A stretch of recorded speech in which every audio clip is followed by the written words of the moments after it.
दिव्या भारती बॉलीवुड की एक ऐसी एक्ट्रेस जिन्होंने 19 साल की एज में फिल्मी कैरियर में वो मुकाम हासिल किया जिसे हासिल करने में अच्छे अच्छे कलाकारों की पूरी जिंदगी गुजर जाती है। अपने 3 साल के फिल्मी कैरियर में उन्होंने 21 फिल्मों में काम किया, जिनमें से 13 फिल्में बॉलीवुड की थी। और मज़ेदार बात तो ये है कि इनमें से ज़्यादातर फिल्में हिट रही। पर अफसोस कि भगवान ने दिव्या भारती की किस्मत में सिर्फ 19 साल की उम्र ही लिखी थी। आपको बता दें कि दिव्या भारती सालों पहले 1993 में इस दुनिया से जा चुकी हैं और उनकी मौत आज भी एक मिस्ट्री बनी हुई है। तो आखिर क्या था पूरा मामला, जानेंगे सब कुछ आज के इस वीडियो में। तो चलिए शुरू करते हैं। दिव्या भारती का जन्म 25 फरवरी 1974 को मुंबई में हुआ था। इनके पिता का नाम ओम प्रकाश भारती और माता का नाम मीता भारती था। कहते हैं कि दिव्या भारती बचपन से ही बहुत ज़्यादा खूबसूरत थी। उनकी माँ बताती हैं कि कभी कभी तो लोग धोखा ही खा जाते थे कि ये कोई बच्ची है या कोई डॉल है, क्योंकि दिव्या भारती बचपन में बिल्कुल बार्बी डॉल जैसी दिखती थी। दिव्या भारती ने अपने स्कूल के दौरान ही मॉडलिंग करना शुरू कर दिया था, क्योंकि वो बचपन से ही फिल्मों में आना चाहती थी। इसी के साथ ही दिव्या भारती डांस और सिंगिंग भी सीखती थी। तो इन सभी वजहों से दिव्या भारती का स्कूल जाना बहुत ही कम हो पाता था। इसके बाद 16 साल की उम्र में जब दिव्या भारती 9th क्लास में थी, तब एक वीडियो लाइब्रेरी के अंदर गोविंदा के भाई कीर्ति कुमार ने उन्हें देखा। दिव्या को देखते ही उन्होंने ये फैसला ले लिया कि वो इस लड़की को अपनी फिल्मों में लेंगे, पर किसी कारणवश ये डील फाइनल नहीं हो सकी। इसके बाद 2 और प्रोड्यूसर ने दिव्या भारती को अपनी फिल्मों में लेने का फैसला किया, पर बात यहाँ भी नहीं बनी। इसके बाद बॉलीवुड से लगातार 3 फिल्मों में रिजेक्शन के बाद दिव्या भारती ने अपने फिल्मी कैरियर की शुरुआत साउथ से करने का फैसला किया और 1990 में उनकी पहली फिल्म साउथ के सुपरस्टार वेंकटेश के साथ आई, जिसका नाम बॉबली राजा था। ये तेलुगु फिल्म साउथ में ब्लॉकबस्टर तो नहीं रही, लेकिन अच्छी चली। यहाँ से दिव्या भारती की खूबसूरती के चर्चे चारों ओर होने लगे। इसके बाद दिव्या भारती को बैक टू बैक साउथ की फिल्में मिलने लगी। जब साउथ में दिव्या भारती ने अच्छी पहचान बना ली तो उन्हें बॉलीवुड से भी ऑफर आने लगे। 1992 में दिव्या भारती को बॉलीवुड से ऑफर राजीव राय ने अपनी फिल्म विश्वात्मा के लिए दिया। राजीव राय ने इस फिल्म के लिए साइनिंग अमाउंट 500 रुपये दिए थे, जिन्हें पाकर दिव्या भारती बहुत खुश थी। अब बॉलीवुड में दिव्या भारती की ये पहली फिल्म थी, जो कि सनी देओल के साथ 1992 में आई थी। ये फिल्म ज़्यादा तो नहीं चली, लेकिन इस फिल्म का एक गाना सुपर हिट रहा, जिसे आज भी हम लोग सुनते हैं। और वो गाना कुछ इस तरह से था।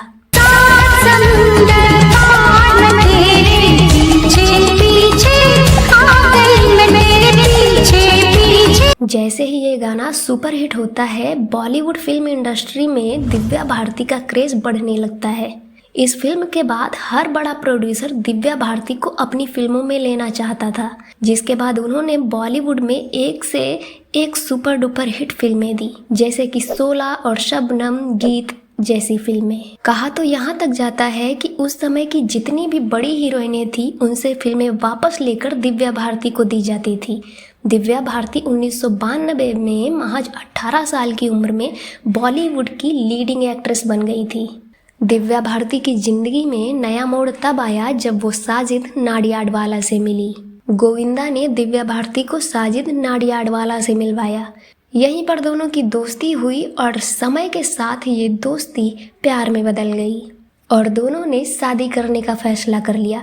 लेकिन यहाँ पर हैरानी वाली बात ये थी कि साजिद नाडियाडवाला पहले से ही शादीशुदा थे और दिव्या भारती से प्यार में पड़ने के बाद वो उनसे दूसरी शादी करना चाहते थे। जब दिव्या भारती ने शादी की बात अपनी माँ से बताई और विटनेस बनने के लिए बोला, तो उन्होंने मना कर दिया, क्योंकि उनके पति ओपी भारती दिव्या के इस फैसले से राजी नहीं थे, जिस वजह से 10 मई 1992 को दिव्या भारती ने चुपचाप बिना किसी को बताए साजिद नाडियाडवाला से शादी कर ली। अब दिव्या भारती से सना नाडियाडवाला बन जाती हैं।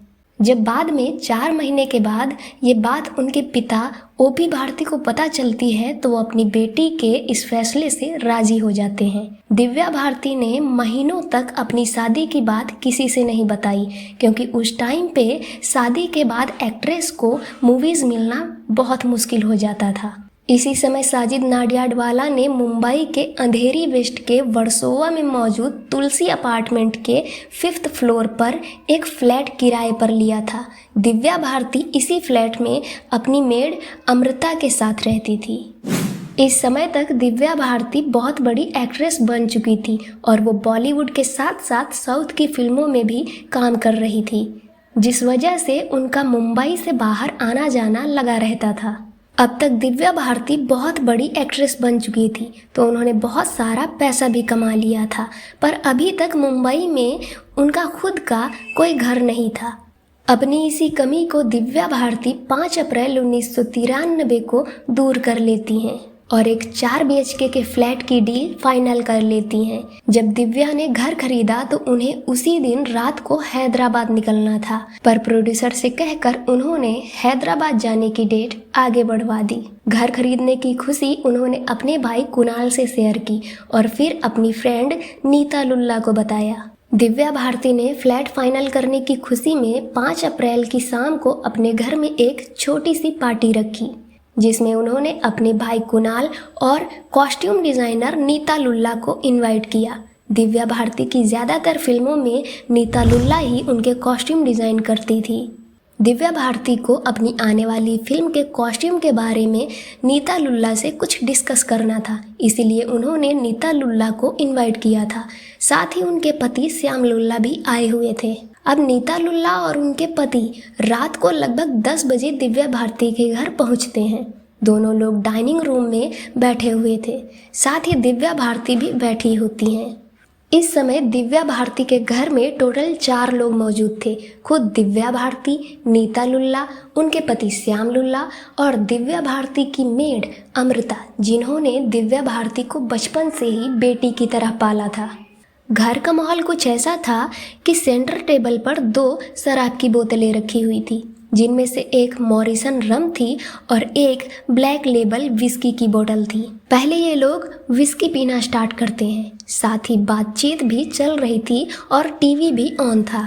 उधर उनकी मेड अमृता किचन में लगातार इन लोगों के लिए स्नैक्स रेडी कर रही थी। इस समय तक साजिद नाडियाडवाला यानी कि दिव्या के पति घर नहीं लौटे थे। अब तक दिव्या भारती का भाई कुणाल यही था, लेकिन कुछ ज़रूरी काम की वजह से वो जल्दी चला जाता है। लगभग 11:30 बजे तक ये लोग शराब पीते हैं और अब तक इन लोगों ने बहुत ज़्यादा ड्रिंक ले ली थी, खासकर दिव्या भारती ने। इसके बाद दिव्या भारती हॉल से उठकर बालकनी की तरफ जाती हैं। दिव्या के घर की बालकनी का कनेक्शन किचन से था, यानी कि अगर कोई किचन में है तो वो बालकनी में खड़े इंसान से बातचीत कर सकता है, पर अगर हॉल में कोई बैठा हुआ है तो वो पूरी तरह से कट जाता है। इस समय दिव्या भारती मॉरिसन रम पीते हुए बालकनी में खड़े होकर अपनी मेड अमृता से बात कर रही थी। बात करते करते वो बालकनी की विंडो पर बैठने की कोशिश करती हैं। बैठते समय अचानक से दिव्या भारती का पैर फिसल गया और वो बालकनी से नीचे गिर जाती हैं। जैसे ही दिव्या भारती नीचे गिरती हैं, उनकी मेड अमृता जोर से चिल्लाती हैं। आवाज़ सुनकर नीता लुल्ला और श्याम लुल्ला को जब ये बात पता चलती है तो वो सभी लोग दौड़कर नीचे जाते हैं। इसके बाद दिव्या भारती को कूपर हॉस्पिटल ले जाया जाता है। जब उन्हें हॉस्पिटल ले जाया जा रहा होता है तो रास्ते में उनकी सांसें चल रही होती हैं, लेकिन जैसे ही उन्हें हॉस्पिटल ले जाया जाता है उसके कुछ देर बाद ही डॉक्टर ने दिव्या भारती को घोषित कर दिया। दिव्या भारती के साथ हुए इस हादसे ने पूरे देश को हिला के रख दिया। अब इस केस की इन्वेस्टिगेशन शुरू होती है, क्योंकि ये मामला वर्सोवा पुलिस के अंडर आता था, इसीलिए वर्सोवा पुलिस इसकी जांच शुरू करती है। Inspector J.G. जाधव इस केस के आईओ थे। इन्वेस्टिगेशन की शुरुआत पुलिस नीता लुल्ला, उनके पति श्याम लुल्ला और मेड अमृता से करती है। इन लोगों से जब पूछताछ की जाती है तो तीनों लोग वही कहानी बताते हैं जो अभी मैंने आपको बताई। इसके अलावा दिव्या भारती के पति साजिद नाडियाडवाला, मां मीता भारती और भाई कुणाल से भी पूछताछ की जाती है। इस बीच कई सारी मर्डर थ्योरीज निकलकर सामने आती हैं, जिनमें से कुछ थ्योरीज इस तरह से थी। पहली थ्योरी के अकॉर्डिंग जब दिव्या भारती हैदराबाद में थी तो वहाँ से वापस आने से पहले उन्होंने वहाँ पर अपने एक दोस्त के साथ पार्टी की थी और बहुत ज़्यादा शराब पी ली थी और शराब के नशे की हालत में ही दिव्या भारती हैदराबाद से मुंबई लौटी। जब वो मुंबई आई तो यहाँ साजिद नाडियाडवाला से उनकी लड़ाई हो जाती है। इसके बाद साजिद फ्लैट से चले जाते हैं। जब साजिद जा रहे होते हैं तो दिव्या भारती साजिद से कहती हैं कि अगर 10 मिनट के अंदर आप वापस नहीं आए तो आप मुझे आखिरी बार देखेंगे। जिसके बाद साजिद लौट के नहीं आए और दिव्या हो गई। दूसरी थ्योरी के अकॉर्डिंग दिव्या भारती के करीबी दोस्त ने उस समय अनऑफिशियली ये बताया था कि दिव्या की साजिद से लड़ाइयाँ काफ़ी होने लगी थी, जिस वजह से वो डिप्रेशन में रहती थी। तो उन्होंने इसके चलते किया, पर उनके पिता का इस बयान पर कहना था कि दिव्या को ऐसा कोई डिप्रेशन नहीं था। उन्होंने कहा था वो ऐसी लड़की थी जो दूसरों को परेशान करे, वो खुद परेशान होने वाली लड़की नहीं थी। इस केस में एक और चीज सामने आती है और वो ये थी कि जिस बालकनी से नीचे गिरने से दिव्या भारती की मौत हुई थी, उस बालकनी के नीचे अक्सर कोई न कोई कार पार्क रहती थी। लेकिन जिस दिन दिव्या भारती बालकनी से नीचे गिरी उस दिन वहां पर कोई भी कार पार्क नहीं थी, जिस वजह से दिव्या भारती बालकनी से सीधा कंक्रीट की जमीन पर गिरी और उनकी मौत हो गई। इसके अलावा एक थ्योरी ये बताई जाती है कि दिव्या की मां के साथ दिव्या के संबंध ठीक नहीं थे और ये कहा जाता है कि जब दिव्या की मौत की खबर मिली तो कूपर हॉस्पिटल में उनके पिता और भाई जल्दी आ गए थे, पर उनकी मां कुछ देर बाद पहुंची थी।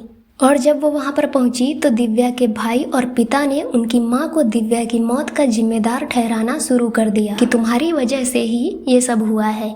अब ऐसा क्यों था ये बात सामने नहीं आई। इस केस में एक चीज हैरान कर देने वाली थी। दिव्या भारती की जो बचपन की मेड अमृता थी, जिन्होंने दिव्या को बेटी की तरह पाला था और जो कि दिव्या के बालकनी से गिरने के दौरान वहां पर मौजूद थी, वो दिव्या की मौत के बाद सदमे में चली जाती हैं और 1 महीने के अंदर ही अंदर उनकी हार्ट अटैक से मौत हो जाती है। लेकिन दिव्या की मौत के कुछ दिन बाद अमृता ने ये बताया था कि जिस बिल्डिंग से दिव्या भारती गिरी थी उस बिल्डिंग की सारी खिड़कियों पर ऑटो स्टॉपर लगे हुए थे और जिस खिड़की से दिव्या भारती गिरी थी उस खिड़की पर भी ऑटो स्टॉपर लगा हुआ था। लेकिन इन्वेस्टिगेशन के दौरान जब वहां पर देखा गया तो ऑटो स्टॉपर गायब था। क्या किसी ने साजिश के तहत ऑटो स्टॉपर हटा दिया था? एक दावा ये भी किया जाता है कि दिव्या भारती की मौत के पीछे अंडरवर्ल्ड की साजिश हो सकती है। इसके पीछे बहुत ज्यादा एक्सप्लेनेशन तो नहीं है, मगर ये कहा जाता है कि उस समय अंडरवर्ल्ड के बड़े खिलाड़ियों और साजिद नाडियाडवाला में काफी करीबी रिश्ते थे। अंडरवर्ल्ड का काफी पैसा बॉलीवुड में भी लगा हुआ था और वो बड़े बड़े एक्टर और एक्ट्रेस के कामों में सीधा दखल दिया करते थे। कुछ दावों के अकॉर्डिंग अंडरवर्ल्ड से जुड़े लोगों ने दिव्या भारती पर भी दबाव बनाना शुरू कर दिया था, लेकिन दिव्या भारती उन लोगों की मर्जी के मुताबिक कुछ भी करने से मना करने लगी, जिस वजह से दिव्या भारती को साजिश के तहत खत्म कर दिया गया। साजिद नाडियाडवाला पर एक समय दाऊद इब्राहिम समेत अंडरवर्ल्ड के दूसरे डॉन से जुड़े होने का आरोप लगा था। साजिश से इस सिलसिले में कई बार पुलिस ने पूछताछ भी की, पर ये आरोप कभी साबित नहीं हो। कुल मिलाकर कई दावों और अफवाहों के बीच दिव्या भारती की मौत सुसाइड मर्डर की थ्योरी में उलझ कर रह गई। लेकिन दोस्तों, आपको बता दें कि पुलिस रिकॉर्ड के मुताबिक दिव्या भारती की मौत क्लियर कट एक्सीडेंटल डेथ का मामला है।